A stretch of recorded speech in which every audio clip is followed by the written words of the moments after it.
மதுரை அலங்காநல்லூர்ல ஜல்லிக்கட்டு முடிஞ்சு எல்லாரும் வீடு திரும்பிய பிறகு ராத்திரி 1 மணி அப்புறம் அங்க ரோட்ல யாரும் இருக்க மாட்டாங்க. அந்த நாளோ அருண்னு ஒரு பையன் தனது பைக்கை தள்ளி கொண்டு தனியா அந்த வழியில வந்துட்டே இருந்தான். பைக்கே திடீர்னு ஸ்டார்ட் ஆகல. அவன் பைக் சரி பண்ணிக்கிட்டு நிக்கும்போது அருகில் இருக்கும் வயல் நிலத்திலிருந்து ஏய் இங்க வரக்கூடாதே மெளனமா ஒரு பெண் குரல் கேட்டது. அருண் தலை தூக்கி பார்த்தான். யாரும் இல்ல. ஆனா அடுத்த 5 நொடியில வெள்ளை பாவாடை சட்டை போட்டுட்டு தலை கீழே குனிஞ்சு கால்கள் தரையில் தொட்டே இல்லாம ஒரு பெண் மெதுவா வயலிலிருந்து அவன் பக்கம் மிதந்து வந்தான். அந்த பெண்ணின் முகத்துல கண்ணில்ல. ஆனா வாய மட்டும் காத வரை கிழிஞ்ச மாதிரி பெரிய சிரிப்பு.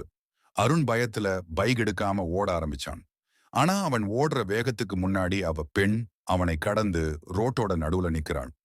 மதுரையில நான் போன பாதையில யாரும் வரக்கூடாது. நான் கடந்த மரண ரோட்டை நீயும் கடக்கக்கூடாதுன்னு கத்தினாள். அருண் ஒரே குரலில் சத்தமிட்டு தரையில் விழுந்தான். அடுத்த நாள் காலையில ரோட்டோட நடுவுல அருணின் பைக் மட்டும் கிடந்தது. அருண் எங்க போனார்னு இன்னைக்கும் யாருக்கும் தெரியாது.